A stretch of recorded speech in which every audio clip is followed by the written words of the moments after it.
Fala galera, meus vídeos e dessa vez eu tô usando pro canal um vídeo de um unboxing dos meus jogos pro PC.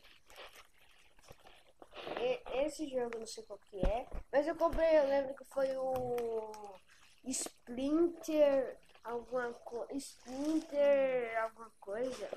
Vamos abrir aqui.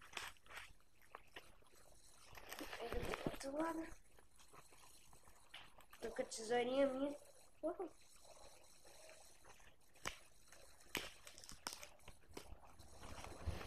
cortado. Ai, que força. Não vai dentro. Aqui dentro já tá o jogo, galera.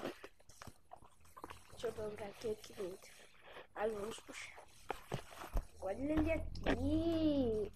Splinter Cell. Olha alguma coisa. Ah, não tem.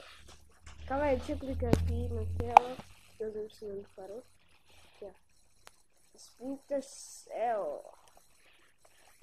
E agora é o Batman Lego 3. Que hoje mesmo eu vou fazer um vídeo no canal. Tá? Vou colocar aqui.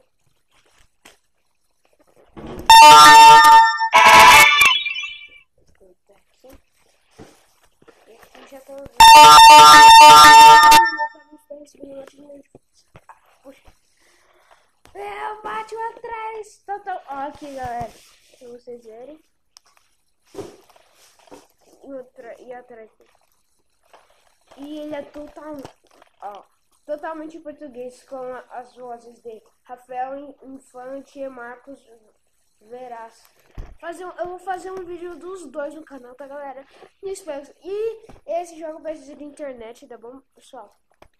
E espero que vocês tenham gostado. Se gostaram, deixa o seu joinha, se inscreva no canal se você não é inscrito. E até o próximo vídeo, galera. Valeu, falou e fui. Tchau!